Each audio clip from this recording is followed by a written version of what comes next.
우리가 오늘 어제 박계수 집사님이 돌아가셨습니다.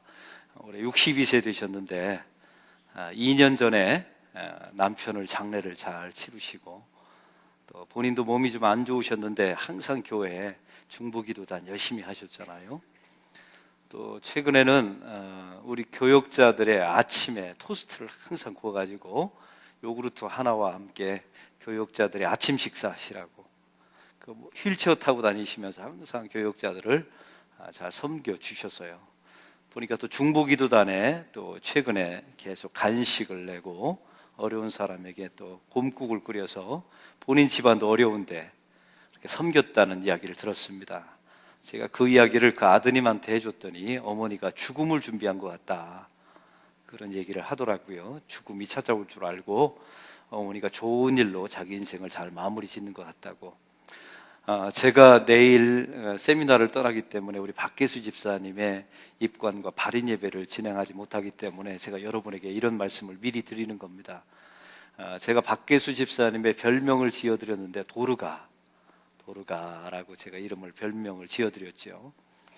그분은 박계수 집사님이 얼마 전부터 자녀들에게, 아들에게 그랬답니다. 내가 혹시 어떤 문제가 생겨서 의식이 없거들랑 절대로 어떤 공급장치나 인공으로 나를 살려서는 안 된다.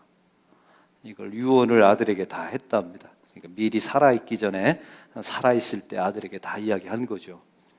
제가 갔더니 벌써 의식이 다 사라지고 온갖 호흡기를 다 끼고 있는데 아들이 이제 그것을 다 떼고 자연스럽게 하나님 나라 갈 수 있도록 도와드리겠다고 아들이 아주 침착하게, 저는 그런 아들을 참 본 적이 없어요. 왜냐하면 그 부모님들이 아주 강력하게 유언했기 때문에 그걸 자녀들이 듣는 거거든요. 이걸 보면서 제가 우리 교인들에게 꼭 제가 이건 전해드려야 되겠다. 이런 사람들의 죽음을 성경은 하나님께서 사랑하는 자들의 죽음이라고 표현합니다. 특별히 사람들의 머릿속에 목사한테 이 사람은 도르가다 이런 칭호를 받았다면 우리 박계수 집사님은 성공한 인생입니다.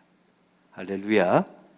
그리고 어떤 장치도 붙이지 말고 하나님 나라 잘 갈 수 있도록 아들에게 나를 도와달라고 부탁할 수 있다면 얼마나, 그러니까 여러분 신앙교육을 잘 받으면 이렇게 되는 거예요.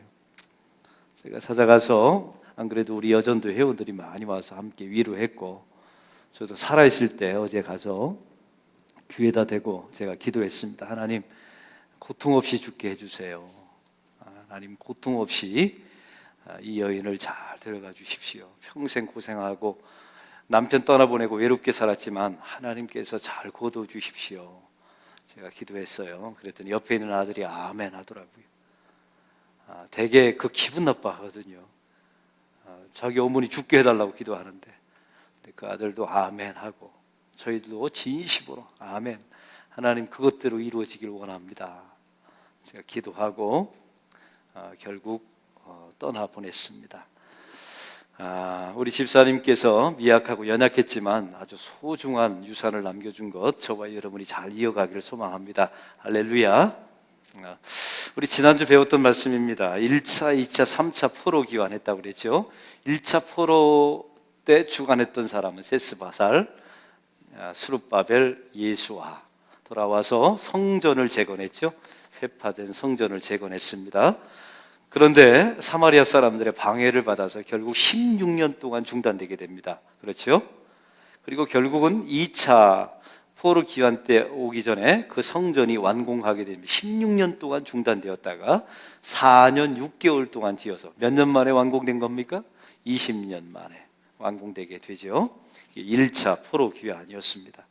그 16년 동안 성전 건축이 중단되었어요. 여러분, 이건 의미 없는 시간은 아니었습니다. 그 16년 동안 성전 재건이 중단되면서 결국 나중에 에스라가 편지를 보내게 될 때, 바사왕에게 편지를 보내게 될 때 그런 두 가지 말을 하지 않습니까? 이것은 이렇게 하나님의 백성이 망가진 것은 누구의 죄 때문입니다? 우리의 죄 때문입니다. 그리고 하나님의 심판은 정당에 옳았습니다. 그 두 말을 받아내는데 16년 걸린 거예요. 여러분, 사람은요, 이게 나의 죄 때문입니다, 하나님의 심판은 정당했습니다, 이 말하기 쉽지 않습니다. 오랜 시간이 걸려야, 연단받아야, 저 밑바닥에 내려가야 그 고백을 할 수 있어요. 그래서 이스라엘 백성들에게 성전 중단된 것 16년은 고통의 시간이었지만, 아쉬운 시간이었지만 쓸모없는 시간은 아니었다. 이게 항상 성도들에게 주는 메시지입니다. 2차 포로 기환을 주도했던 사람은 에스라였죠. 에스라는 주로 건물을 짓는 것이 아니라 종교개혁을 했어요. 그 종교개혁이 무슨 개혁이었습니까? 예배개혁, 예배개혁은 말씀개혁, 말씀개혁은 결국 자기 자신을 개혁하는 거였어요. 이걸 잊지 마세요. 결국 기독교가 말하는 개혁은 자기 자신의 무능함을 고백하고 자기를 부인하고 십자가 앞에 엎드리는 것이 기독교가 말하는 개혁입니다. 제가 지난주 그러니까 제 모든 설교는 다 일맥상통해요. 우리의 기도는 다 하나님께서, 죄인의 기도는 받아요, 안 받아요? 안 받는다고 그랬죠. 내가 기도하면 내 안에서 누가 기도를 걸러줘요?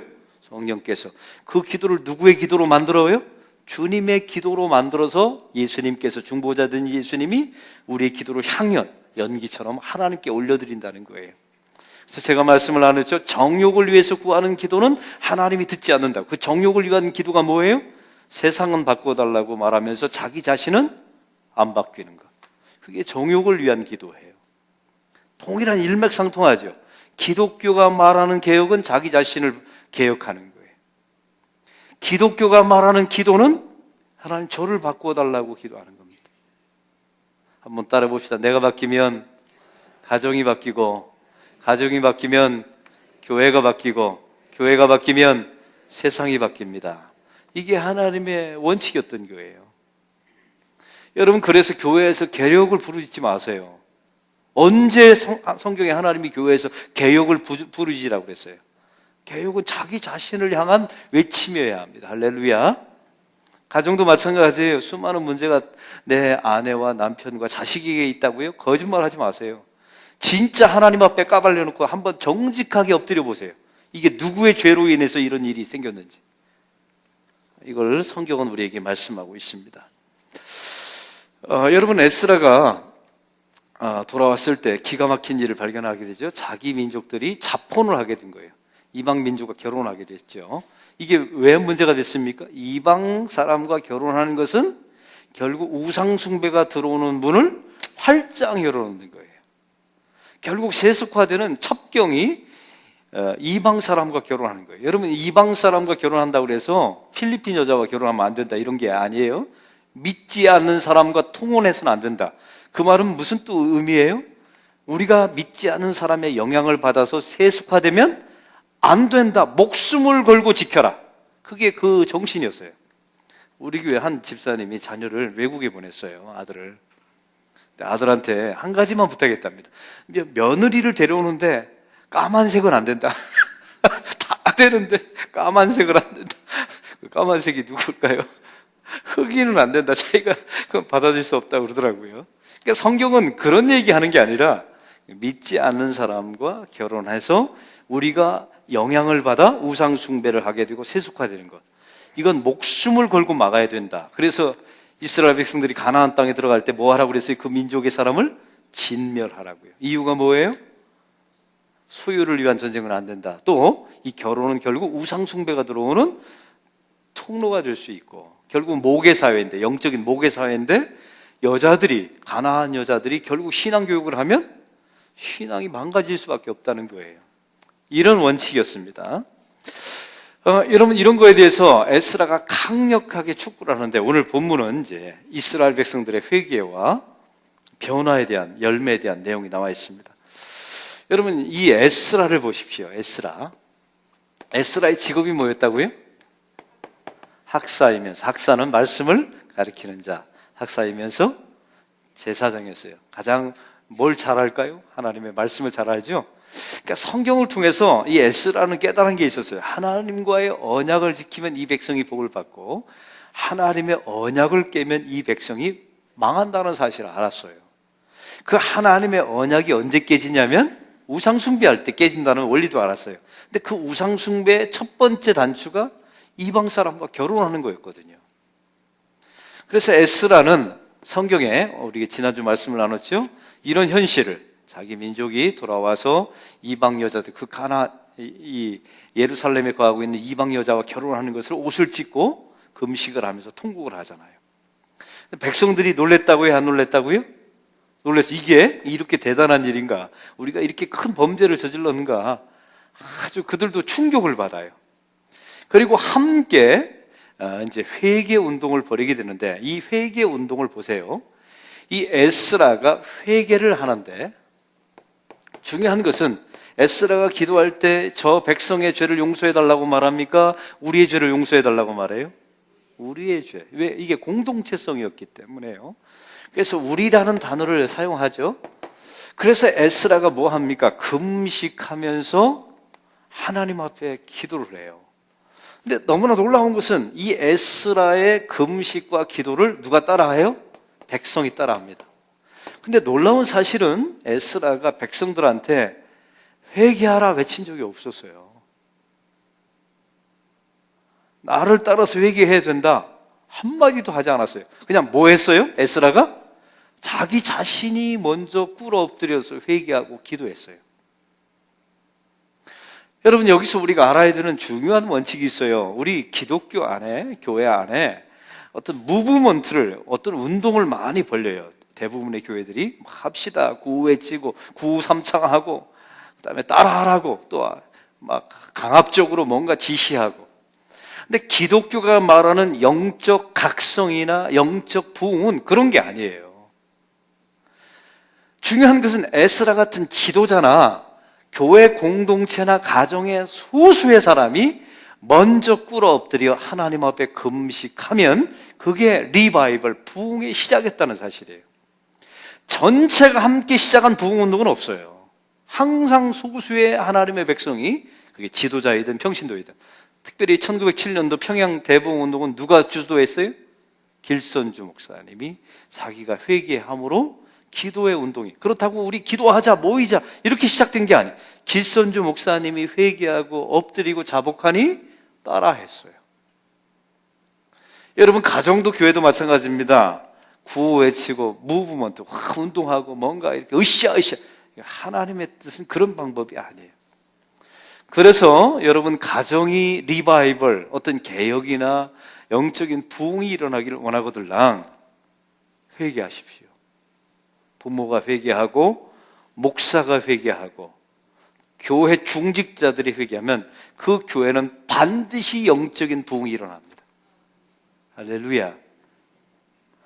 여러분의 가정을 어떻게 리바이벌 시킬 계획이셨어요? 여러분 자녀가 좋은 대학 가고 스카이캐슬처럼. 여러분 드라마도 나오잖아요. 그렇게 가르치면 다 자살한다는 거 모르세요? 인생이 그렇게 불행하게 된다는 거 세상도 아는데 우리도 그런 길 가면 안 되잖아요. 그래서 결국은 우리가 하나님 앞에 개인이, 그래서 여러분 어떤 조직이나 세상을 바꾸려고 하지 말고 내 개인이 하나님 앞에 철저히 엎드려 나의 죄악을 회개하고 이것이 우리의 죄악을 회개하기 시작하면 여러분의 가정은 반드시 살려주십니다. 하나님이 반드시 살려주세요. 회개하는 백성을 하나님께서 망하게 한 적이 없어요. 그래서 여러분, 기독교의 부흥은 어떤 숫자를 늘리고 교회를 크게 짓는 게 부흥이 아니에요. 여러분, 교회를 크게 지어서 교인이 몰려 들어왔다, 묻습니다. 그게 하나님이 원하시는 부흥일까요? 여러분, 성경에 그런 부흥이 있어요? 성전을 크게 지었더니, 여러분 착각하지 말아야 되는 게 있어요. 하나님께서 솔로몬에게 지으라고 말했던 성전은 이것보다도 작아요. 놀라지도 않아요? 우리 안락교회 이 본당보다도 작아요. 절반도 안 돼요, 크기가. 그러니까 그 성전은 뭐 하는 곳이었어요? 제사 드리고 하나님 앞에 예배 드리는 기능과 역할을 하면 돼요. 근데 이 성전이 언제, 그것도 20배, 30배, 40배 이상으로 언제 커졌을까요? 헤로드 왕 때 키워진 거예요. 왜? 헤로드 왕은 이두메 사람이었거든요. 이두메 사람. 이두메 사람이 누구예요? 이방인이었어요. 근데 어느 날 분봉왕으로 예루살렘에 로마에 의해서 임명돼서 왔잖아요. 근데 자기는 이방 사람이니까 유대인이 아니잖아요. 그러니까 얼마나 무시받아요. 그래서 유대 사람들의 환심을 살려고 머릿속에 계책을 낸 게 뭐예요? 성전을 어떻게 지어주겠다? 크고 화려하게.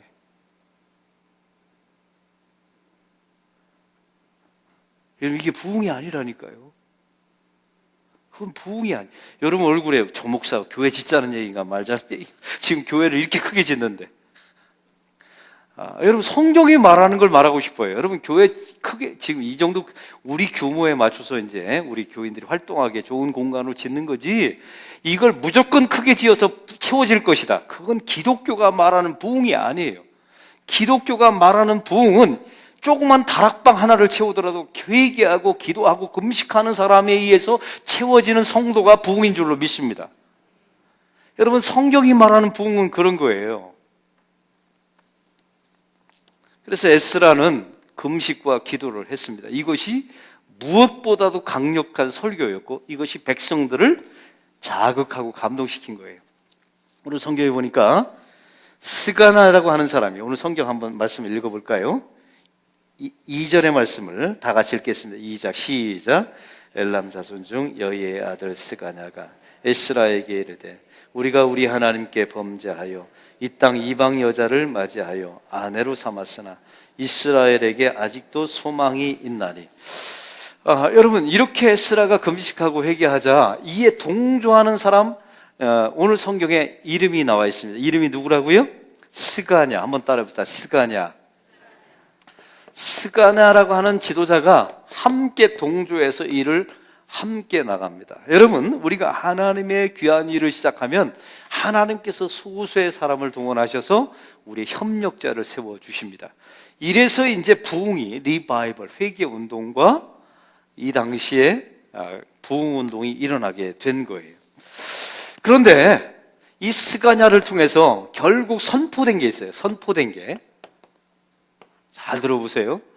지금 에스라가 뭐 때문에 회개하고 통곡했습니까? 무슨 문제 때문에요? 자기 민족이 이방 여자와 결혼한 것 때문에. 그런데 이걸 스가냐가 선봉에 나서서 백성들의 어떤 지도자였던 스가냐가 협력하면서 에스라와 함께 선포합니다. 이 선포한 내용을 한번, 무시무시한 선포를 한번 다 보겠습니다. 3절 다 같이 읽겠습니다. 시작. 곧 내 주의 교훈을 따라며 우리 하나님의 명령을 떨며 준행하는 자의 가르침을 따라 이 모든 아내와 그들의 소생을 다 내보내기로 우리 하나님과 언약을 세우고 율법대로 행할 것이라. 뭐 하라고요? 다 이혼하랍니다. 이혼. 그리고 자녀는 다 내보내. 얼굴이 어두워지는 분들 계세요. 이게 무슨 얘기냐면 이방 여자와 결혼했어요. 근데 이방 여자가 야훼 신앙을 안 믿는 거예요. 근데 여러분 이게 내보내라고 했더니 114가정이 내보냈어요. 오늘 성경에 뒷부분이 쭉 나오거든요. 이혼한 가정이 쭉 나와요. 이 명령에 따라. 그럼 너무 적은 가정이 이혼했죠. 수많은 가정이 통혼했는데 여기는 이유가 있었어요. 많은 가정은 야훼 신앙으로 돌이켰어요. 그런 사람은 내보낼까요? 안 내보낼까요? 안 내보내도 돼요, 사실은. 그런데 야훼 신앙으로 바뀌지 않은 사람은 무조건 뭐 해야 된다고요? 이혼하고 그에게서 낳은 자식들은 무조건 내보내라는 거예요. 여러분 너무 잔인하죠? 가정을 이뤘어요. 내 아내예요. 자식을 낳았어요. 이게 내 자식이거든요. 근데 하나님 여호와 신앙으로 개종하지 않았다고 해서 다 내보내래. 이혼하고. 여러분 이것을 어떤 잔인함, 하나님의 잔인함의 관점으로 바라보면 안 되고요. 여기서 중요한 게 있어요. 첫 번째는 잘 들어보십시오. 하나님이 얼마나 하나님의 공동체, 하나님의 백성의 거룩함을 소중히 여기는지 그걸 말하고 싶었던 거예요. 그러니까 구별됨. 우리가 세속화되지 않고 우상숭배에 빠지지 않고 하나님의 신앙을 고유하게 지켜내는 것을 하나님이 얼마나 강력하게 말하고 싶으면 이혼하라고, 내보내라고 자식을 이렇게 잔인하게 표현했을까요? 잔인함이 타겟이 아니라 나는 너의 거룩함과 구별됨을 정말 지켜주고 싶다는 하나님의 열망이었던 거예요. 왜요? 이게 성도의 뿌리니까요. 할렐루야. 성도의 뿌리였던 겁니다. 그 다음에 두 번째가 있어요. 두 번째. 이걸 하나님이 잔인하시다 이런 관점이 아니라 여러분, 이방 여자, 믿지 않는 사람과 결혼하는 것은 성경은 분명히 죄라고 말했거든요. 죄. 여러분, 왜 결혼했을까요? 이방 여자와 왜 결혼했을까요? 거기는 제가 신학적 배경을 다 봤더니 이 당시에 이방 여자들이 경제 활동을 너무 잘했대요. 그래서 돈을 많이 가지고 있는 거예요. 그러니까 주로 외모적인 요인도 있었지만 또 한 가지, 왜냐하면 유대인들은 고유 혈통을 가지고 있기 때문에 여인들이 예쁘지 않았다. 여러분, 진짜 예쁜 여인은 주로 누구예요? 혼혈들이거든요. 혼혈들. 그러니까 외모와 재력을 가지고 있는 여자들을 탐내서 결혼하는, 이게 세속적인 마인드가 있었던 거죠. 이미 죄악에서부터 시작된 결혼이었던 거예요. 이게 죄악에서부터 시작된 결혼이었던 거예요. 근데 중요한 사실은 114가정이 결국 이혼했어요. 하나님의 명령에 따라. 여러분에게 묻습니다. 고통스러웠을까요? 고통스럽지 않았을까요? 왜 얼굴이 끄덕거리죠? 여러분, 이혼이 쉬워요? 평생. 그러면 이제 아내와 남편이 이혼하는 건 그렇다고 합시다. 자식을 내보내라는데, 여기서 내보내라는 것은 사지로 내보내라는 거예요. 여러분, 자기 가족 공동체에서 내보내는 것은 굶어 죽으라는 얘기입니다. 왜 이런 일을 벌였냐면 죄가 이렇게 잔인한 대가를 치러야 된다는 것을 주님께서 보여주고 싶었던 거예요. 두 가지 의미. 첫째 의미가 뭐예요? 하나님은 잔인하시다라는 개념에, 그건 그런 관점으로 보지 마시고 하나님은 우리의 거룩함과 구별됨을 강력하게 지키기를 원하신다. 그리고 두 번째, 이런 죄악이 동기가 되어서 결혼한 이런 죄는 잔인한 대가를 치러야 될 것이다. 여러분, 다윗이 우리아의 밧세바를 범하게 됩니다. 어떤 잔인한 대가를 받았습니까? 첫째 아들이 죽어요. 백주에 자기 아내들이 아들들에 의해서 겁탈당합니다. 이게 중요해요. 자기 아내가, 아버지의 아내들이 아들들에 의해서 백주에 겁탈을 당해요. 그리고 성경은 말하죠. 칼이 떠나지 않아요. 여러분, 잔인한 대가를 치렀어요. 여러분, 이 잔인한 죄에 대한 대가를 치르면서 하나님이 다윗에게 가르쳐주고 싶었던 게 있었어요. 뭘까요? 짓고 후회할래? 안 짓고 좋을래? 이런 거고요. 또 한 가지, 내가 얼마나 하나님 앞에 무너지기 쉬우며, 여러분, 다윗이 무너졌다면 여러분은 안 무너질까요? 여러분 아파트 옆에서 어떤 이상한 여자가 매일 옷 벗고 목욕해요. 여러분은 안 넘어갈 거라고 생각하세요? 이게 성경은 중요해요. 메시아의 혈통인 다윗이 넘어갔다면 우리도 얼마든지 넘어갈 수 있다는 이야기예요. 이 다윗이 그걸 넘어가서 내가 얼마나 연약하고 부패하고 타락한 존재인가를 저 밑바닥에서 깨달아요. 그래서 다윗이 뭐라고 말합니까? 나는 모태에서부터 죄악 가운데 태어났다. 다윗이 본래 그런 말 하는 사람이 아니었거든요. 자기 아들이 죽고 자기가 도망자로 살고 칼이 떠나지 않고 이런 과정을 겪으면서 내가 어머니의 모태에서 죄악 가운데 태어났습니다. 이 고백을 받아내려고 이런 과정을 다 하나님이 허락하신 거예요. 원인은 본인이 제공했지만, 다윗이 제공했죠. 이 과정을 왜 하나님께서 다 그냥 놔두셨냐면, 이런 과정을 통해서 나는 죄악 중에서 태어나서 나에게는 어떤 가능성도 없습니다. 하나님이 은혜를 베풀어 주지 않으면 나는, 내 인생은 제로입니다. 이걸 받아내려고 하나님께서 이런 과정을 벌이신 거예요. 할렐루야. 여러분, 이런 과정을 통해서 고통이 얼마나 잔인합니까? 이 114가정 생떼같이 호라비가 됐어요. 잘 들어보세요. 호라비가 됐어요. 오늘날 하나님의 명령에 따라 114가정이 이혼했거든요. 이제 호라비로 사는 거예요. 혼자 남아있는 남자 입장 생각해 보세요. 뭐라고 생각이 들었을까요? 내 자식 다 내보내고 생사도 몰라요. 아내는 이혼해서 내보냈어요. 그걸 알았던 거예요. 하나님, 이건 저의 죄의 결과입니다. 이러면서 하나님 앞에 철저하게 엎드렸고 하나님을 의지할 수밖에 없는 백성으로 하나님께서 만들어 가십니다. 할렐루야. 이런 과정이 없이는 성화라는 없는 거예요. 여러분, 성화가요, 예수 믿고 잘 되고 부자 되고 건강하고 이런 성화는 없어요. 여러분, 참 이게 기독교가 참 하나님의 백성이 놀라운 게 이 성화의 과정에 엄청난 고통이 따르고 자기 죄에 대한 잔인한 대가를 치르면서 하나님의 은혜의 가치를 점점 알아가는 것이 성화인 거예요. 여러분 주변에 보세요. 도덕적으로 깨끗한 사람들, 나는 뭐 누구 해코지한 적도 없고 나는 의롭고 거짓말한 적도, 한번 묻습니다. 그런 사람들이 성화되던가요? 그건 도덕적 인간이지 성경이 말하는 성화는 그런 게 아니에요. 성경이 말하는 성화는 엄청난 고난을 다 겪으면서, 아니 나의 죄로 인해서 찾아오는 내 인생의 그 잔인함을 겪으면서 내가 얼마나 밑바닥의 인생이며 하나님의 은혜를 의지해야만 되는가를 철저하게 깨닫는 거예요. 그러면서 마지막 순간에 뭐라고 대답한다고요? 하나님, 내 안에 죄를 없애도 안 되니까 나를 죽여달라고, 죽여서 요단강을 건너가게 해달라고 마지막에 하나님 앞에 외치는 것.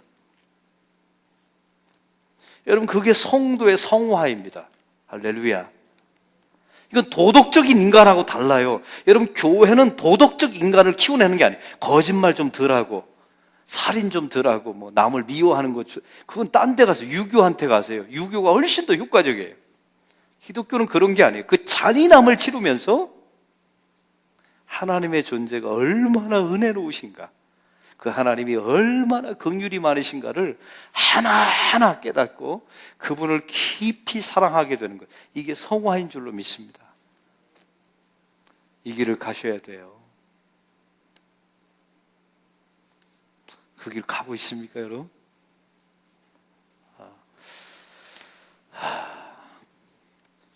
오늘 말씀에 이런 과정을 통해서 114가정이 결국 이혼하게 됩니다. 그런데 이 잔인한 일을 겪으면서 에스라는 뭐하고 있었을까요? 성전 한 구석에 찾아가서 기도하고 금식을 지속합니다. 왜요? 여러분, 에스라는 보세요. 스가냐에 의해서 백성들이 이혼하기 시작했어요. 114가지. 근데 에스라는 지금 성전에 들어가서 오늘 성경에 보니까 아무 말도 없이 금식을 계속했더라. 왜요? 이 백성들이 이 잔인한 죄의 대가를 치르는 것이 쉽지 않거든요. 에스라가 성전에 들어가서 이렇게 기도했을 겁니다. 성경에는 분명히 없지만 신학자들이 이렇게 말했어요. 성전에 들어가서 에스라는 이것을 기도했을 것이다. 하나님, 이 죄에 대한 잔인한 대가를 잘 견뎌낼 수 있도록 도와주십시오. 내 백성이 절망하지 않고, 내 백성이 하나님의 사랑을 의심하지 않고, 이 죄에 대한 결과를, 잔인한 결과를 온몸으로 받아들이고 온몸으로 겪어내면서 하나님에 대한 소망을 갖게 하시고, 하나님의, 결국은 우리를 인자하신 하나님이 나를 구원해내실 거라는 하나님의 확신으로 견디게 하여 주옵소서. 할렐루야. 이게 성도의 인생이었던 겁니다. 여러분 보세요. 구약에 이런 내용이 나와 있으라면 꿈에도 상상 못했죠. 근데 놀라운 사실은요, 이 이혼한 가정들을 보면, 제가 조사해 봤어요. 이혼한 가운데 제사장들이 17가정이 이혼했어요. 레위 사람이 10가정이 이혼했고 일반인들이 84가정이 이혼했어요. 그럼 여기서 놀라운 게 있어요. 제사장도 뭐 하고 있었다는 거예요? 믿지 않는 여자와 결혼했다는 거예요. 그러니까 이게 이 사회가 아주 만성적인 죄악이 이미 퍼져 있는 사회였어요.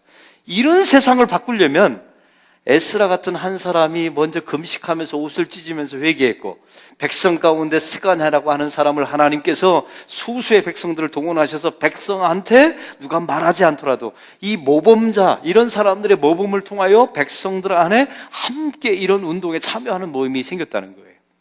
이게 하나님의 영적 부흥의 역사예요. 그리고 이 백성은 자기의 죄에 대해서 잔인한 대가를 치르면서, 그때 에스라는 성전에 들어가서 하나님, 이 백성이 잘 견딜 수 있도록 도와주십시오.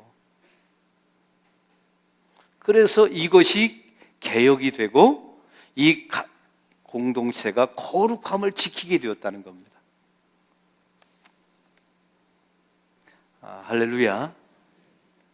여러분, 기독교가, 신앙이 잘 먹고 잘 살고 또한 이렇게 우리가 풍요하게 살아서 내가 뭐 누구와 결혼하든 상관하지 말아라, 교회는 상관하지 말고 그냥 기도만 해줘라, 이런 공동체가 아니었던 거예요. 이 치열한 잔인한 대가를 치르면서 하나님의 소수의 백성들이 거룩함을 지켜내서 신약과 사도행전과 지금까지 이어온 거예요.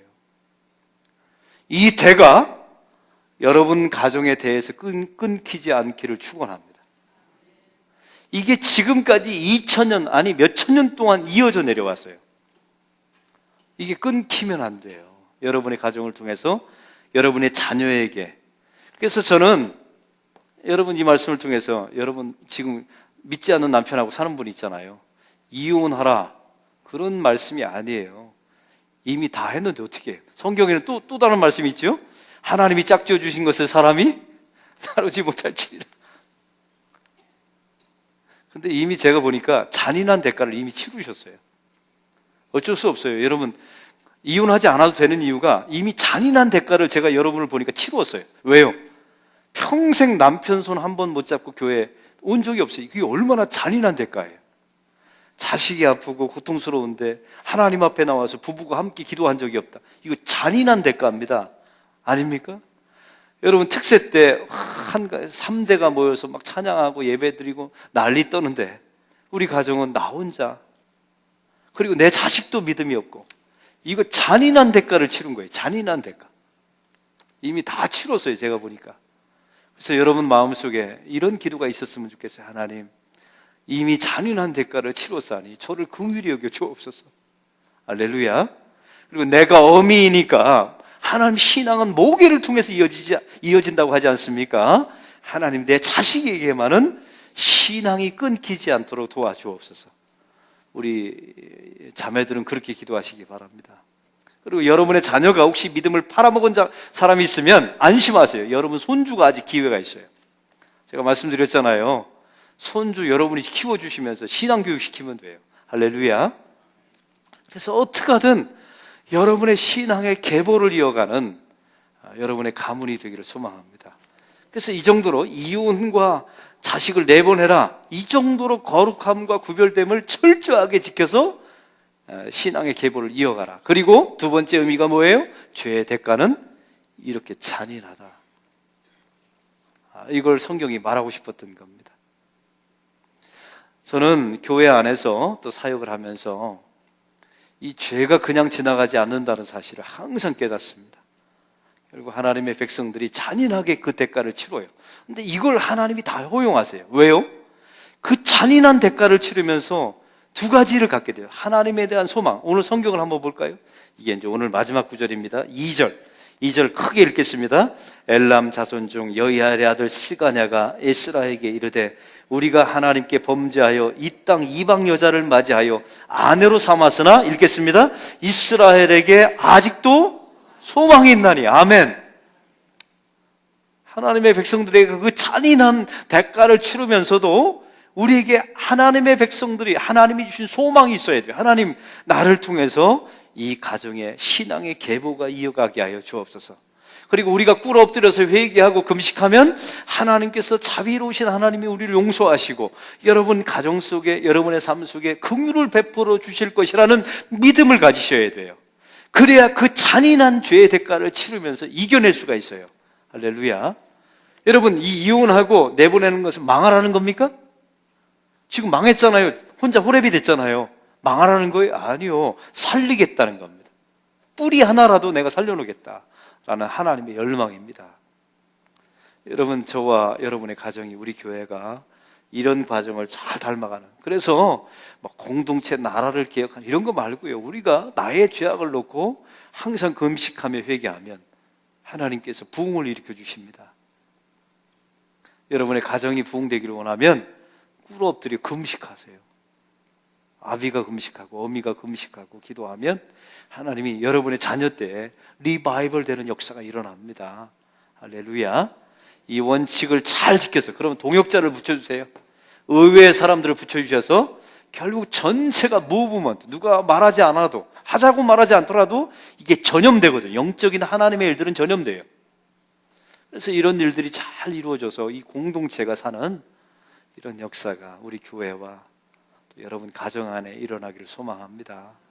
신앙을 너무 나이브하게 불교식으로 유교식으로 믿지 마시고 이게 기독교의 냉혹한 복음의 현실입니다.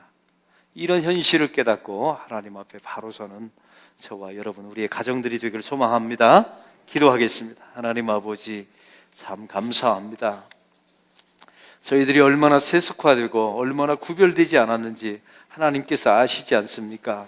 근데 우리 하나님께서 목숨을 걸고 구별됨을 지켜내라고, 거룩함을 지켜내라고 우리에게 당부의 말씀을 하십니다. 하나님, 주의 백성들의 거룩함을 지켜내게 하여 주옵소서. 이 세속의 죄의 대가는 얼마나 잔인한 것인가를 자손대에, 그 가정 속에 얼마나 잔인하게 나타나는가를 보여주심을 감사합니다. 이런 죄를 아예 짓지 않았더라면 이 잔인한 대가는 치르지 않았을 것입니다. 하나님, 그러나 이 잔인한 대가를 치르는 과정 속에 있는 하나님의 사람들이 있거들랑 그 속에서 소망을 갖게 하시고 하나님의 자비하심을 구하는 믿음의 백성들 되게 하여 주옵소서.